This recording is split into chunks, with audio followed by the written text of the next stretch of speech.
প্রতিনিয়ত মুসলমানের ছেলে মেয়েরা আপনার গুনাহটাকেই আরো ডিজিটালাইজড করছে, নাফরমানিটাকেই, অসভ্যতাটাকেই ঈদের নামে, উৎসবের নামে আরো ডিজাইনেবল করছে।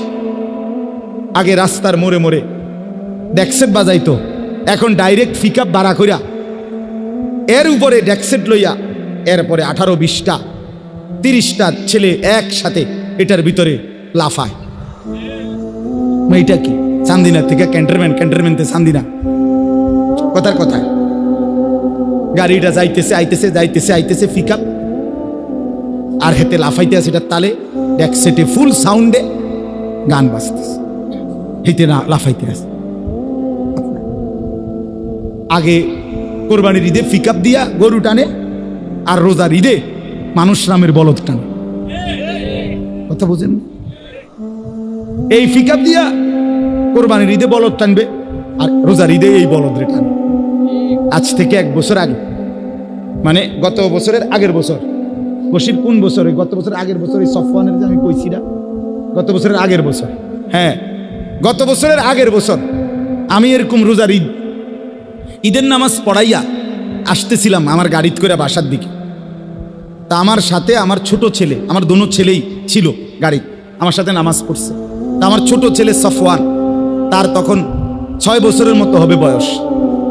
তো সে গাড়িতে বসা, হঠাৎ আপনার এই হঠাৎ থেও আইতেছি, হঠাৎ দেখছে যে এই পিকআপের মধ্যে করে এই ডেক্সেট ঈদের দিন এরকম অনেক ছেলে এরকম লাফাইতে আছে আর গান বাজতেছে। তো এত ছোট মানুষ, আমার ফুতে কইতেছে আবু আবু আবু এটা কি এরকম করে কাম। হেতে হঠাৎ অবাক হয়ে গেছে, মানে এরকম করতেছে কেন, এরা এরকম লাফাইতেছে কেন, হেতে বুঝছে না বিষয়টা কি। পরে আমি বললাম তারে, আব্বু তারারে আজকে সকালে কুত্তা কামড়াইছে। হ্যাঁ হ্যাঁ, আমার এই বয়ান আছে, এখনো আছে, গত বছরের আগের বয়ানটা এখনো নেটে আছে। তারারে মূলত আজকে সকালবেলা কুত্তা কামড়াইছে, কুত্তায় কামড়াইছে এগুলারে। আর কুত্তার কামড়ে এখন সকালবেলা, আজকে ঈদের দিন, সমস্ত ডাক্তার ছুটিতে আছে, ফার্মেসিটিও বন্ধ, ওষুধ পাচ্ছে না, ডাক্তারও পাচ্ছে না, এই জন্য কুত্তার কামড়ে লাফাইতে আছে। এই ছাড়া আর কোনো কারণ নাই। এই মানুষরূপী জানোয়ার সে তার মুসলমানের পরিচয় ভুলে গেছে, সে তার ধর্মের পরিচয় ভুলে গেছে। অথচ ঈদ তোর বাফে দেয় নাই, তোর আল্লাহ দিছিল। ঈদ তোর নেতায় দেয় নাই বেটা, ঈদ তোর আল্লাহ দিছিল। তোর যদি আনন্দই করতে মন চায়, তুই যদি নাচতেই চাস, গাইতেই চাস, তুই যদি গান বাদ্য ঢোল বাজাইতেই চাও, নারী নিয়ে ফুর্তি করতে চাও, তুমি হাইওয়ান খোদার ঈদের দিন করো কেন? তুমি আলগা দিন বানায় লও, তোমার নাচনের আলাদা দিন বানাও। কথা বলেন না কেন? তুমি আলাদা দিবস বানায় নাও। তুমি আল্লাহর দেওয়া নিয়ামত, আল্লাহর দেওয়া দিন, ঈদ আল্লাহ দিচ্ছেন, রাসূলুল্লাহর জবান দিয়ে উচ্চারিত হয়েছে, ইন্না লিকুল্লি কওমিন ঈদান ওয়া ইন্না হাদা ঈদুনা। নবী বলছেন প্রত্যেক জাতির নির্দিষ্ট ভিন্ন ভিন্ন খুশির দিন আছে, আর এটা এই রোজার শাওয়ালের প্রথম দিন, জিলহজের 10ম তারিখ, নবী বলেছেন এটা আমাদের ঈদ, এটা আমাদের ঈদ। তাহলে নবীজি বললেন এটা আমাদের ঈদ, নবীজি বললেন এটা আল্লাহ দিয়েছেন, ইন্নাল্লাহা কাদ আবদালাকুম, আল্লাহ পরিবর্তন করে দিয়েছেন। তাহলে যেটা আল্লাহর দেওয়া, যেটা রসুলের দেওয়া, যেটা নবীজির বলা, সেইখানে আমরা নাফরমানি করা, আমাদের মেয়েরা বেপর্দা চলবে, রাস্তায় রাস্তায় হাঁটবে, আমাদের স্ত্রীরা বেপর্দা চলবে, আমাদের ছেলেরা 1 ওয়াক্ত নামাজ পড়বে না, নাচবে গাইবে। এটাই কি ছিল এই গত 1 মাসের রমজানের এতগুলো ইবাদত দিয়ে আল্লাহ তাআলার চাওয়া? এটাই ছিল না? একটা ওষুধ 30 দিন খাওয়ার পরে 6টা ওষুধ, প্রতিদিন 6টা করে ওষুধ 30 দিন খাওয়ার পরে এটার মেয়াদ, এটার সুস্থতা, এটার টেম্পার, এটা কি 12 ঘন্টা 24 ঘন্টাও থাকে না? আপনি বলেন 30 দিন পরে ঈদের চাঁদ উঠলো, তাহলে সন্ধ্যা 6টা বাজে যদি চাঁদ ওঠে, পরের দিন ঈদের দিন সন্ধ্যা পর্যন্ত 6টা পর্যন্ত তো 24 ঘন্টা, ঠিক কিনা বলেন? এই 24 ঘন্টাও বুঝি তোমার 30 দিনের রোজা, 30 দিনের তারাবি, 30 দিনের ইফতার, 30 দিনের সাহারি, তোমার 10 দিনের এতেকাফ, সবে কদরের এই দোয়া, কান্নাকাটি, কোনো কিছুর মেয়াদ রইল না, সব ছিঁড়া ফেলাইলা। এই 24 ঘন্টার ব্যবধান, 24 ঘন্টাও বুঝি ওষুধের মেয়াদ থাকে না। কি রোজা রাখলো, কি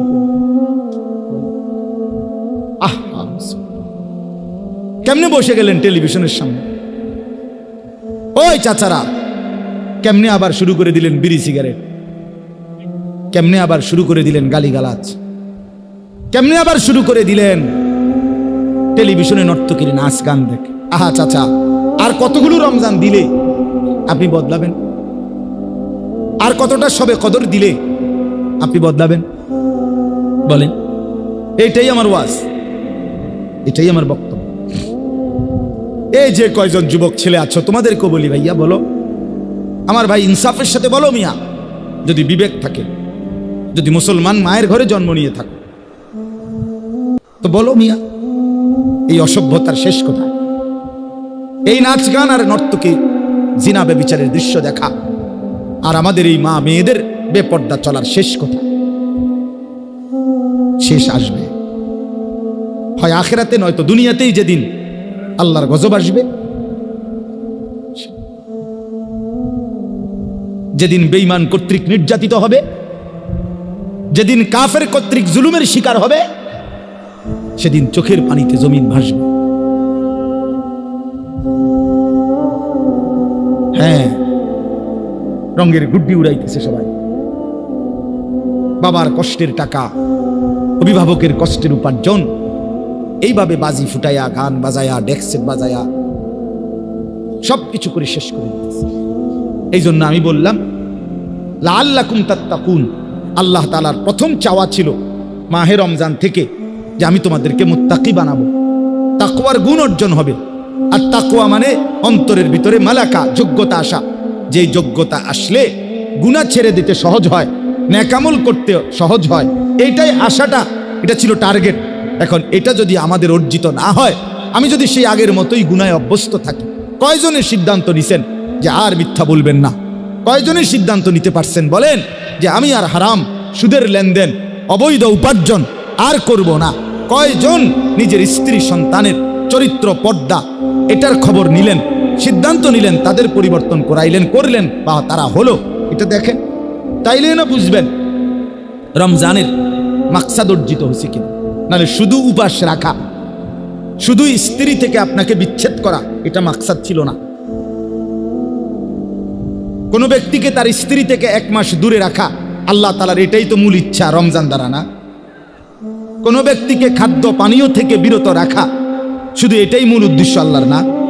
যে না তোরে খানার কষ্ট দিব, তোরে পানীয়র কষ্ট দেব, তোরে তোর স্ত্রী থেকে দূরে রাখে কষ্ট দেব, মানসিক যন্ত্রণা দেব, এটাই ছিল উদ্দেশ্য? এটা না, এটা তো মাকসাদ ছিল না। হালাল স্ত্রী তো হালাল, হালাল খাদ্য তো হালালি, হালাল পানীয় এটা তো হালালি। আল্লাহ তাআলা বলেন আমি আল্লাহ তাআলা বৈধটুকু নির্দিষ্ট সময় পরিমাণ রমজানে নিষেধ করে আমি চেয়েছিলাম, বৈধটুকু নিষেধ করে বৈধ জিনিস এটার থেকে বিরত থেকে, অবৈধ যেগুলো সেগুলোর জীবাণু যেন তোমার থেকে চলে যায়, এটা ছিল টার্গেট। তোমারে মূলত মিষ্টি আর চিনি, তোমারে যে ডাক্তারে নিষেধ করছে, মাকসাদ কি? মিষ্টি আর চিনি হলো মূলত হারাম, এই জন্য না?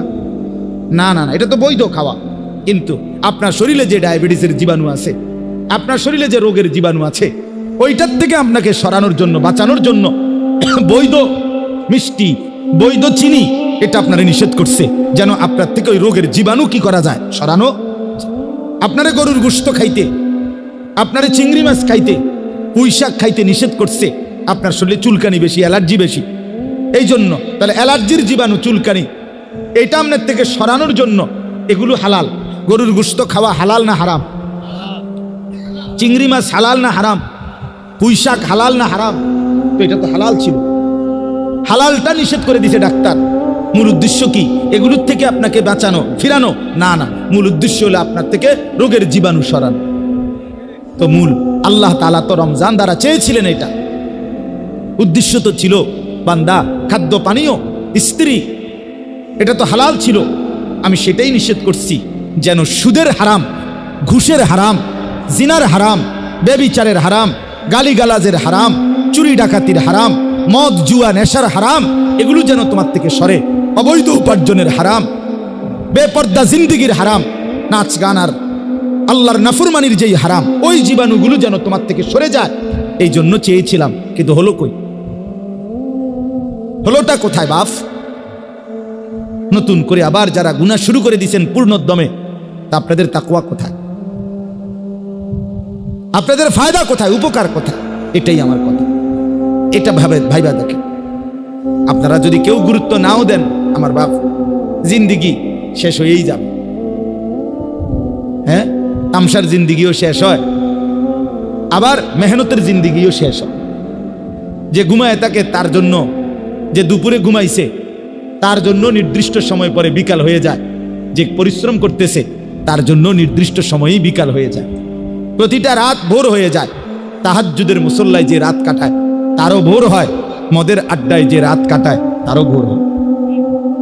জেলখানার রাতও ভোর হয়, বাসর রাতও ভোর হয়। ভোর হয় কি না? সময় থেমে থাকে না, জিন্দিগি থেমে যায় না। বাটপার, সিটার, কাফের, বেঈমান, অসভ্য জানোয়ার, হারাম নাফরমান, তার হায়াতও শেষ হচ্ছে। ইমানদার, নেককার, সেজদাওয়ালা, বন্দিগিওয়ালা, তার জিন্দিগিও কি হচ্ছে? শেষ। দেখার বিষয় হলো আখিরাতে কি হবে, এটাই আল্লাহ তাআলা বলছেন। ইয়া আইয়ুহাল্লাযীনা আমানুত্তাকুল্লাহ, যে আয়াত আমি পড়ছিলাম সূরা হাশরের আয়াত, কোরআনুল কারীমের 28 নম্বর পারা, 59 নম্বর সূরা, সূরা হাশর। এই সূরার 18, 19, 20 এই তিনটি আয়াত পড়ছিলাম আমি। এই শুধু তরজমা শুনেন। আল্লাহ তাআলা বলেন, ইয়া আইয়ুহাল্লাযীনা আমানুত্তাকুল্লাহ, হে ঈমানদারগণ, হে মুমিনগণ, ইত্তাকুল্লাহ, তোমরা আল্লাহকে ভয় করো, তাকওয়া অবলম্বন করো, গুনাহ ছেড়ে দেওয়ার মতো অভ্যাস করো, নেক আমল আদায় করার অভ্যস্ত হও। এটাই তাকওয়া, এটাই আল্লাহকে ভয় করা। যে আল্লাহকে ভয় করে সে গুনাহ করে না, যে আল্লাহকে ভয় করে সে মালিকের গোলামি ছাড়ে না, তার নামাজ ছুটে না, সে হারাম রোজগার করে না। এটাই তাকওয়া। আল্লাহ তাআলা বলেন, আমি এটাই চাই বান্দা। ইয়া আইয়ুহাল্লাযীনা আমানুত্তাকুল্লাহ, হে মুমিন ঈমানদার, আল্লাহকে ভয় করো, তাকওয়া অবলম্বন করো। কোরআনুল কারীমে রব্বুল আলামিন এই শব্দ বারবার বলেছেন, একবার দুইবার না, বারবার। ইয়া আইয়ুহাল্লাযীনা আমানুত্তাকুল্লাহ, ইয়া আইয়ুহাল্লাযীনা আমানুত্তাকুল্লাহ। মুমিন, আল্লাহকে ভয় করো। তুমি ঈমানদার, তোমার পরিচয় মুসলমান, তুমি মুসলমানের ঘরে জন্ম নিয়েছো, তুমি মুমিন, তুমি আলতু ফালতু না, তুমি বেঈমান না, কাফের না, তুমি হিন্দু নও, বুদ্ধ নও, মুশরিক নও, তুমি ইহুদি নও, খ্রিস্টান নও, তুমি মূর্তি পূজক না বান্দা, তুমি মুমিন, তুমি কালেমাওয়ালা, তুমি ঈমানওয়ালা। তুমি আমাকে ভয় করবে না তো কে করবে? আমি আলহামদুলিল্লাহ ফজরের নামাজ পড়ে ঈদের দিন বাসায় আমার বিবি বাচ্চা নিয়ে আমি তালিম করছি। স্বাভাবিকভাবে আমি ফজরের পরে অল্প সময় তালিম করি বাসায়, আমার বউ বাচ্চা নিয়ে, শুধু আমার বিবি আর আমার 4 জন সন্তান, 2টা ছেলে 2টা মেয়ে, আলহামদুলিল্লাহ। তো আমার ছোট মেয়ে, এটা 2.5 বছর, ওরেও ঘুমেতে উঠাইছি, আব্বাও আবুর সাথে বসো, তা আমার কোলে বসায়া তালিম করছি। ফজরের নামাজ পড়ে আমার ছেলে, বড় ছেলের বয়স 12 বছর, ছোট ছেলের বয়স 7.5, 8 বছর, 8 বছর হয় নাই, 7.5 বছর, মেয়েটার বয়স 14 বছর, আর ছোটটা কোলের 2.5 বছর। তো এদেরকে সহ, আমার বিবি সহ, আমার ছেলে মেয়েদেরকে বললাম, আব্বু আমরা মুসলমান, আমরা মুমিন, মনে রাখো বাপ। একটু পরে ডানে বামে ঈদের আনন্দ করতে গিয়ে অনেকের ঘরে, অনেকের রাস্তায়, অনেকের বাড়ির সামনে নাচবে, গাইবে, গান বাদ্য হবে, ঢোল বাজনা বাজবে। বাকি আমরা মুসলমান, আমরা ঈমানদার, আমাদের আখিরাত আছে। একটু কষ্ট হইলেও বাপ হজম কইরো। আমি ছেলে মেয়েদেরকে আমি নিজে বাসায় বুঝাইয়া কইছি, একটু হজম করো, আমাদের জন্য এটার অনুমতি নাই। আমরা ইনশাল্লাহ আখিরাতে মজা করব, আমরা আখিরাতেই ফুর্তি করব ইনশাল্লাহ। আর দুনিয়া চলো আমরাই মজা করি ঘরে বসা, আমরা রান্না বান্না করি সবাই মিল্লা, এটা ওইটা কুইটা দিই। আমি অনেক কিছু আনছি বাজারের থেকে, চলো এই দিয়েগুলো আমরা রান্না বান্না করি, সবাই মিল্লা কাজ করি, মজা করি আমরা। তো গুনাহের এই পরিবেশ, চারিদিকের মানুষগুলো নাচছে গাইতেছে মনে করলেই তোমরা ভাইব না যে তোমরা মনে কষ্টে আছো, না না, ইনশাআল্লাহ একটু সবর করলে আখিরাতে মুমিন শুধুই হাসবে আর নাফরমান অনন্তকালের জন্য শুধু কাঁদবে। আজকের হাসি শেষ হয়ে যায়, আজকের কান্না শেষ হয়ে যায়, কিন্তু মৃত্যু পরবর্তী হাসলে আর কোনোদিন কাঁদবে না। মৃত্যু পরবর্তী মুমিন হাসলে আর কান্না নাই, নাফরমান কাঁদলে খোদার কসম আর হাসি নাই। হ্যাঁ, আমরা বেকুব না মিয়া, ছেলে পেলে তোমাদেরকে বলি মিয়া, পরের নারী দেখা, পরের ছবি দেখা আর অসভ্যতায় জীবন কাটানো এ কোনো বুদ্ধিমানের কাজ না, এ কোনো চালাক মানুষের কাজ না। জিন্দিগির সমস্ত ফিকির হারাম রোজগার অবৈধ উপার্জন করে তুমি যেই সংসার চালাচ্ছ, আরে বেওকফ, এই স্ত্রী সন্তান তোমার মৃত্যুর পরে তুমি দুনিয়া থাকতেও এরা তোমার 2 পয়সার মনে রাখবে না। 2 পয়সা। বাপ বিদেশ, বাপের কষ্টের রক্ত পানি করা টাকার 2 পয়সার মূল্য দেয় না বউ বাচ্চা। এত কষ্টের মেহনতের টাকা, আর এরা এখানে 2 হাতে ফালতু কাজে মোবাইলের এমবি ঢুকাইয়া এরপরে ফালতু কাপড় চোপড় গহনা কিনা বেচারার বিদেশের এই কষ্টের টাকা সব শেষ করে দেয়। তো দুনিয়াতেই তো কোনো কদর করে না। আমি তো এইবারও উমরার সফরে সৌদি আরব মক্কায়, এইবারও আমি প্রবাসীদের রোমে গেছি, বয়ান করছি প্রবাসীদের জন্য আলাদা, তাগর রোমে বইয়া বইয়া এই 12 জন 16 জন 20 জন 30 জন কত যুবক দেখলাম। আহা, কি কষ্ট করে, কি কষ্ট। এক রুমে 16 জন থাকে, 12 জন থাকে, কোন রকম। একদিকে দেখছি জ্বর উঠছে, নিচে ফ্লোরে আপনার একটা চাদর বিছানো, এটার মধ্যে শুয়ে রয়েছে, কেউ নাই, কে কার খবর নাই, সবাই তো ডিউটি, 12 ঘন্টা 16 ঘন্টা 14 ঘন্টা ডিউটি। এই কসবা বাড়ি ব্রাহ্মণবাড়িয়ার ওইদিকে এক ছেলে আমারে এইবারও জড়ায় ধরে এমন কান্দা কইতেছে, কহুজুর আজকে 8 বছর হয় আমি আসছি বিদেশ। কহুজুর আল্লাহর সাক্ষী রেখা বলি, 8 বছরে কোনোদিন একটা রোগের জন্য কোনোদিন একজন ডাক্তার দেখাই নাই, একটা ভালো কোনো ওষুধ কোনোদিন খাই নাই, একটা নাফা হয়তো ব্যথা বেদনার একটা ট্যাবলেট নিজে নিজে কিনা খাইয়া লাইছি, কোনোদিন ডাক্তার দেখাই নাই। কারণ ওই ডাক্তার দেখাইলেই ওষুধ নিলেই কমপক্ষে 15,000 টাকা 20,000 টাকা শেষ হয়ে যাবে। এই টাকাগুলো জমায়া জমায়া বাড়িতে পাঠাই। সে নিজে বলছে আমার, কজুর সুখ কি জিনিস, আনন্দ কাকে বলে, বিদেশে থাইকা আজকে গত 8 বছরে কোনোদিন আমি দেখি নাই, হুজুর কেউ দেখছি